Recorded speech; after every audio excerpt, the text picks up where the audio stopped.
Boa noite a todos. Nesse vídeo nós vamos falar algumas curiosidades, alguns aspectos de função do primeiro grau e progressão aritmética. Então, para começar, a gente vai falar um pouquinho sobre a história, né? A noção empírica de função já era trabalhada desde por volta de 2000 a.C. pelo povo da Babilônia, quando eles usavam nos cálculos tabelas sexagesimais de quadrados cúbicos, de raízes quadradas e raízes cúbicas.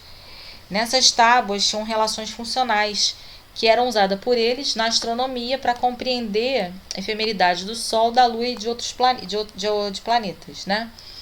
E nessas tabulações que foram construídas de maneira empírica,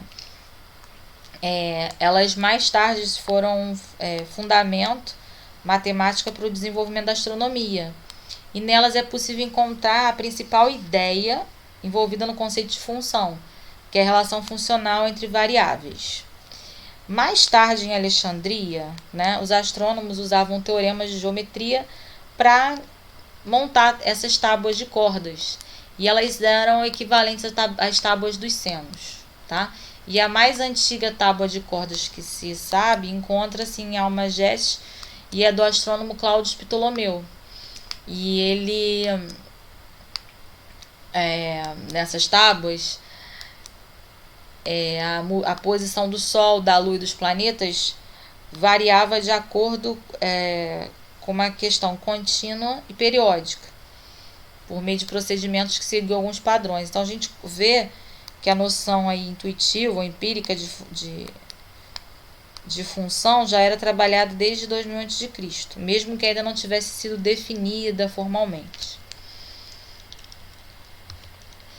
E ao lado disso, a gente vai pensar o seguinte: como que eu posso trabalhar progressão aritmética no ensino básico? Então, uma progressão aritmética é uma sequência, não é isso?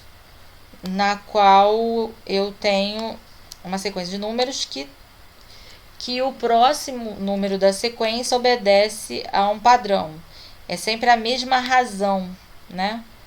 No caso de uma progressão aritmética, eu vou somar ou subtrair uma mesma razão sempre. Então, uma aplicação disso seria, por exemplo, aqui, ó, 1, 3, 6, 10. Isso aqui é a quantidade de vértices que eu tenho em cada um desses triângulos. Então, eu posso representar geometricamente essa sequência através de triângulos que vão aumentando de acordo com a quantidade de vértices que são dados, tá? Seguindo esse comportamento. De maneira análoga, eu também posso trabalhar usando quadrados, né? Uma outro tipo de sequência aqui embaixo. A primeira sequência tem razão, né? Aqui, ó. 1 mais 2, 3. 3 mais 3, 6. 6 mais 4, 10. Aqui é uma progressão aritmética de segunda ordem, tá? Aqui, ó. 1 mais 3, 4. 4 mais 5, 9. Não é isso?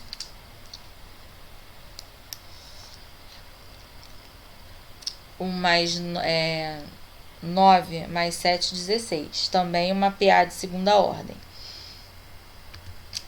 Então, vamos lá. Vamos ver a definição de PA de acordo com Iese, livro do Gelson Iese, A Razão, 2012.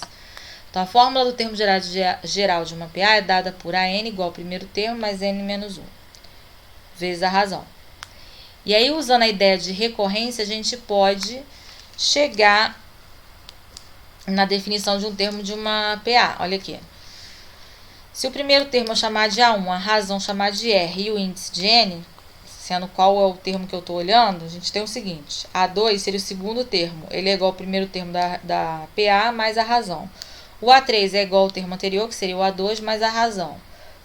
O A4 é igual ao termo anterior, que é o A3 mais a razão.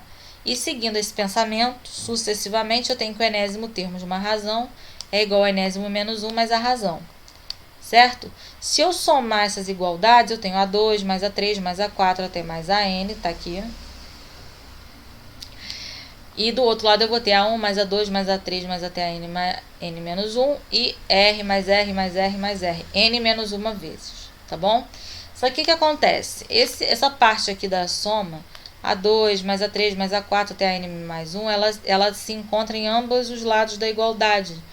Então, eu posso subtrair ela em ambos os lados da igualdade e eu vou chegar no quê? Que o enésimo termo é igual ao primeiro mais N menos 1 vezes R. Então, a gente pode observar o seguinte, que a definição de PA pode ser vista como uma lista ordenada de números reais, que se faz por recorrência, e ela se enquadra naturalmente na definição de sequências. Olha só, o número 1 se refere ao primeiro termo, o número 2 se refere ao segundo termo, que é A1 mais R, que é o termo anterior. O terceiro termo seria o A2, que é o A1 mais 2R. Então, repara, o 3 é um número sucessor do 2. Aqui o A3 é o sucessor, né, é a sequência, digamos, o termo, né, da sequência. Então, o enésimo termo seria a N, que multiplica 1 mais N menos 1 vezes R, fazendo essas substituições aqui. Então, vamos ver um exemplo disso. Se eu te der uma progressão aritmética que tem razão 3 e que o primeiro termo vale 1, como que eu faço para determinar a função de grau 1 que define essa PA? Eu vou primeiro lembrar qual é o termo geral de uma PA. Depois eu vou substituir os dados que me foram dados. Eu sei que o primeiro termo é 1, que a razão é 3. Aplicando daqui distributiva, né, 3n menos 3 mais 1 dá menos 2. Então, a função que define essa PA é essa daqui, 3n menos 2, tá? E aí, se eu aplicar os termos da PA nessa função, tá bom? Eu tenho que pegar números inteiros, números naturais, né? Então, olha só, vamos ver aqui como ficaria o gráfico. Na esquerda, eu tenho o gráfico da PA, tá? Por que eu tenho pontos e não uma reta? Porque eu estou lidando com um conjunto discreto, formado apenas por números naturais não nulos, tá bom? Então, por isso eu estou pegando pontos. Agora, aqui na direita, eu estou trabalhando com todos os números reais. Então, aí eu tenho a reta da função do primeiro grau. Então, que observação que eu posso fazer aqui? Que o conjunto dos termos dessa PA é um subconjunto dos pontos que pertence a essa função aqui na direita. Então, uma PA ela é formada por pontos que pertencem a uma função. E aí, vamos ver qual o teorema que envolve isso. Se eu tiver uma função f, que o domínio são todos os números reais e o conjunto imagem também definida como ax mais b, que é uma função do primeiro grau, onde a e b podem ser números reais, mas o a é diferente de zero, eu vou considerar que eu tenho uma PA de primeira ordem formada pelas sequências x1, x2 até xn. E eu vou aplicar a função f em cada uma desses termos da PA. E aí ele me diz que isso também vai ser uma PA de primeira ordem. Então, vamos lá. Eu vou considerar que eu tenho uma PA formada pelos termos x1, x2 até xn, e eu vou aplicar a função em cada um desses termos. Então, aplicando a função no termo x1, f de x1 vai ser o quê? A x1 mais b. Aplicando em x2, f de x2 vai ser a x2 mais b. Se eu fizer f de x2 menos f de x1, b menos b se anula, vai ficar ax2 menos ax1. Colocando em A evidência, eu fico com A que multiplica x2 menos x1. De maneira análoga, o f de x3 é ax3 mais b, não tem esse A aqui. Se eu fizer f de x3 menos f de x2, anulo b e sobra ax3 menos ax2. Colocando em evidência, fica assim. E assim eu vou fazendo esse pensamento até eu chegar no xn menos 1 e no xn.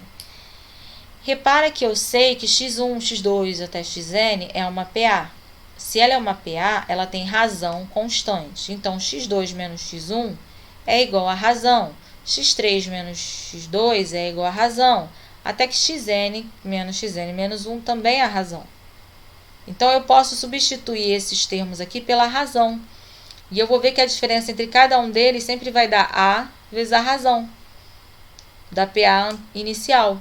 Então, eu tenho uma outra PA cuja razão é R vezes A.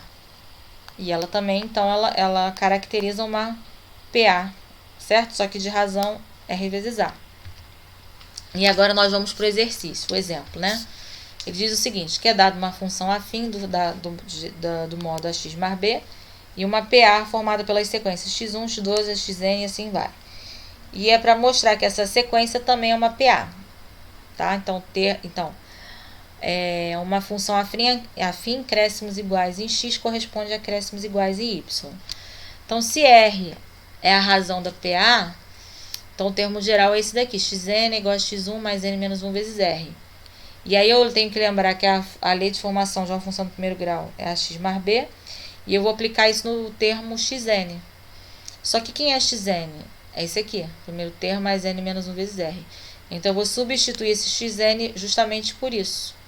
Aplicando a distributiva, né, e colocando em evidência, eu vou ficar com a x1 mais b mais n menos 1 vezes a r. Vamos ver isso no GeoGebra. Olha aqui, o a, ele é o meu coeficiente angular. Quanto maior ele for, mais rápido é o crescimento, tá vendo? Da função do primeiro grau.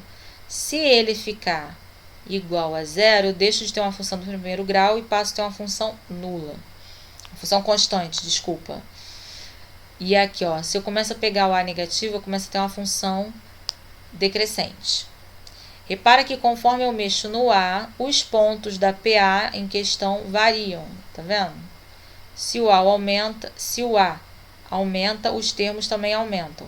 Se o a decresce, os termos também decrescem, ok? Então, ele está totalmente ligado ao coeficiente angular da função. Agora, vamos olhar para b.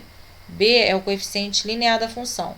Quanto mais negativo ele for, menor vai ser o valor dele no eixo das ordenadas. Lembrando que b é o ponto pelo qual a função corta o eixo y das ordenadas, tá bom? E repara que os pontos da PA também seguem o comportamento do b. Agora, x1 é o primeiro termo da PA. Quanto maior ele for, o que está acontecendo? Mais distante da origem, eu estou pegando esses pontos. Quanto menor ele for, mais distante da origem e indo para o negativo, esses pontos da sequência vão. E a razão? Se a razão for maior, o que acontece? A distância entre esses pontos aumenta, tá vendo? Eu estou pegando cada vez mais pontos discretos na função que tem uma distância maior entre si. Só que quanto menor for essa razão, mais próximos eles são um dos outros. E se eu pegar uma razão negativa, ele vai aparecer só que para valores negativos, né? E a quantidade, deixa eu botar aqui para cima. Quanto mais pontos eu pego, maior a cobertura, né, da função. Mais pontos que estão na função eu consigo englobar. Quanto menos pontos, menos claro fica o comportamento da função. Ok? Então, é isso. Aqui está o referencial teórico que a gente usou. Muito obrigada.